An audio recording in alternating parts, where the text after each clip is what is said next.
Yo, what's going down, everybody?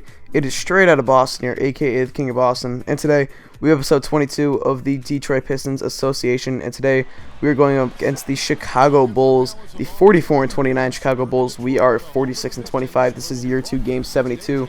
I have recently included the year and game number in the title, just so that if people are new to the series, they know that we're in year 2. They won't say how do you trade for Dwight Howard or whatever. You know, they might be able to figure that, sign him in the offseason. And also for the main fact that, because something I want to touch on quickly is, how aware are you guys of where we are in the schedule? Because sometimes when I watch association videos, you know, I'm like, okay, this is great gameplay, but I don't know where you are. I don't know what year you're in. I don't know if you're near the trade deadline or not. You know, I don't know where you are in the schedule. I don't know what your record is. You know, looks like you have a good team on paper, but that doesn't always translate in 2K. You know, where are you guys in terms of the standings, stuff like that. And I feel like that gets lost in some people's associations. Not gonna name names, obviously, but just from videos that I watch on YouTube sometimes. And it's no fault of anyone. So I just want to make sure that you guys are very aware of where we are in terms of record, standings. What I like to do before every video is show the schedule, kind of me selecting the game and hitting play game or whatever, because you get a good look of where we are in the schedule, what our record is, as well as you can see the standings in the bottom left or the bottom right or whatever. And so let me know if you guys are aware of that type of stuff. If you have anything I need to show more often, maybe I should show the standings more often or show player stats more often or something like that, let me know. I definitely want. I mean, I'm looking for criticism. I'm looking for something I can do better to improve the series. Obviously, it's not a perfect series, no perfect series out there on YouTube, but I want to make this the best that I can humanly possible. At least you know what I mean.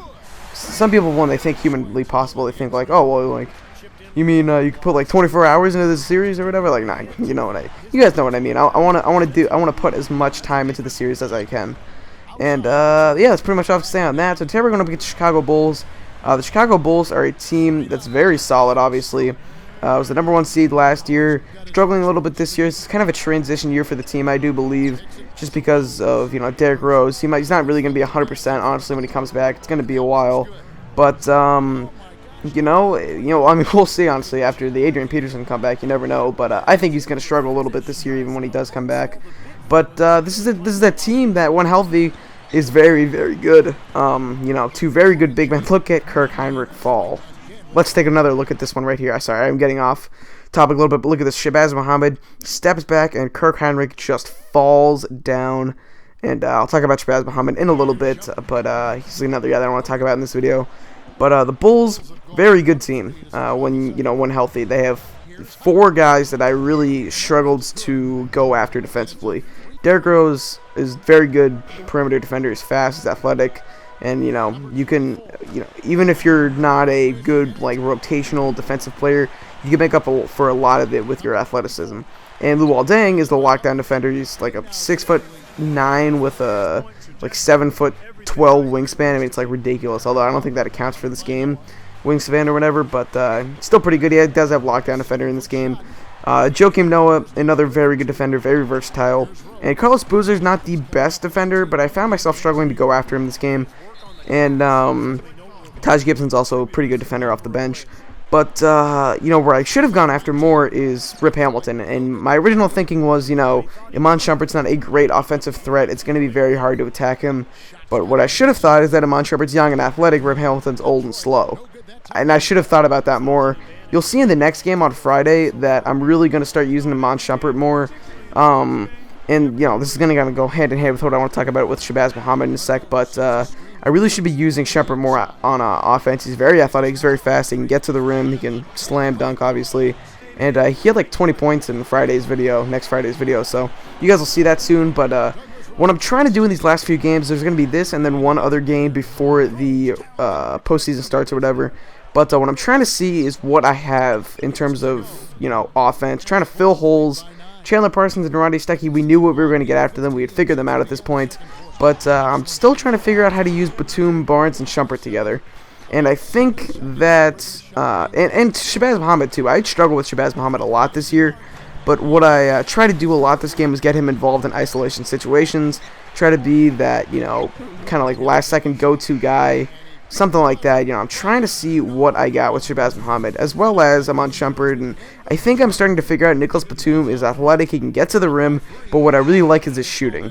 And I think that I need to look for him shooting more often, instead of trying to kind of create his own shot or whatever, which you can do. But I think that he's a very good shooter in this game. He has like an 87 shot three-point. So I'm going to try and be doing that more often.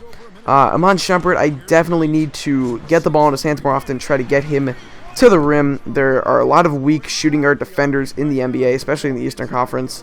Guys like Monte Ellis, Rip Hamilton, Jason Terry when he starts, although Avery Bradley's obviously starting for the Celtics now. But you know, just, you know, to name a few very weak defensive players in terms of the shooting guard position.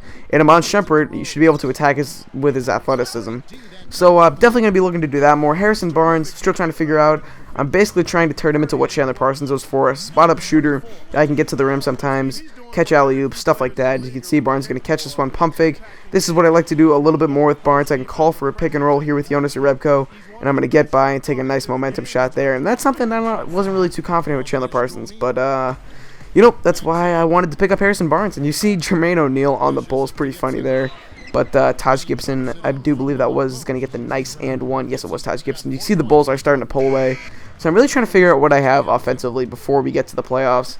And, you know, a lot of NBA teams have, you know, I was noticing this when I went to the Celtics game last Friday against the Rockets. And I was just starting to kind of notice this. And I remember I noticed that when they were in the playoffs last year, they kind of had their set playoff rotation. And I think now that Avery Bradley's healthy, they've kind of figured out what their rotation is going to be this year. And, you know, I was just noticing it, you know, at the start of the game and at the start of the second half. You know, guys, when they come in, they know when they're going to come in, they know what their role is. And I think that's key for this team. I think we need to establish our second unit, establish who's going to do what, who's going to get the ball in the isolation situations, who's going to get it on pick and rolls, who's going to be the pick and roll, you know, roller, whatever, who's going to be the spot-up shooter, stuff like that. I think we need to establish that more. And that's definitely going to be something that I'm going to be looking a lot more into year 3. I really want to, you know, I feel like even though or at least in my opinion, this team has exceeded expectations, I still think this is kind of the in-between year. We're going to make the playoffs. We've already clinched that. I think we actually clinched the division too. Like I said, exceeding expectations. But I don't think we have what we need to get all the way this year. So I'm thinking we definitely have to figure out the Harrison Barnes situation. You know, what his role is going to be in terms of can he adjust to that role player situation. We're going to go into year 3 with him as a role player. And we're going to see if he likes it. If not, then we're going to have to trade him at the trade deadline and try to get maybe 2 more guys. You know, try to get 2 guys for him who we can fill in as role players instead of having, you know, just Harrison Barnes. But, yeah, so, you know, going to be, in terms of in year 3, I want to have the team set. I want the team that I'm going to keep for a while. I don't want to be moving too many parts around. You know, in the offseason, like I said, we'll see what we want to do. I think we're going to stay put for the most part. You know, in terms of behind our front 8 guys, and front 8 being our starting 5, and then Barnes, Muhammad, and Zeller off the bench, I do like what we have. I think maybe we need an upgrade at backup point guard. I haven't been thrilled with Isaiah Cannon. He's really inconsistent. Chris Douglas-Roberts has been good. You know, we don't ask him to do much, so he doesn't do much. But when when we do need him to hit a shot or 2, he seems to be very consistent. Under Drummond's a great rebounder. Something I love having off the bench is a guy who can rebound. So I'm very satisfied with him. I don't think he's going anywhere. I'm definitely going to pick up his 2-year team option. And after that, not too many guys play. I mean, Jonas Jerebko's good. He's a good shooter. Maybe we'll look at an upgrade there. I don't think so, though. I like Jerebko. We just need to develop his rebounding defense a little bit more. But you can see the Bulls really pulled away at the end, and they end up beating us 120-98. So I believe that's 2 or 3 straight losses now that I've posted. I'm struggling a little bit here on Hall of Fame, but I'm going to definitely try and stay here. You know, it's more fun that way anyway. I really don't like, you know, blowing out teams like I was when I was playing on Superstar or whatever. So, and you can see the stats there. They beat us in a lot of categories. Nicholas Batum with 26 points, very good to see. Like I said, I'm starting to figure him out a little bit more than the rest of the guys. After that, it was really a shit show, and we only had like 2 other guys in double figures, so not good to see. And yeah, that's pretty much going to wrap it up. You can see Derrick Rose dropped 30 points, 10 dimes, 5 boards, and 2 steals. Very good to see out of him. But anyway, that's pretty much going to wrap it up for me, so I thank you guys for watching. Hope you did enjoy, And so I'm out. Peace. Big Will in the building.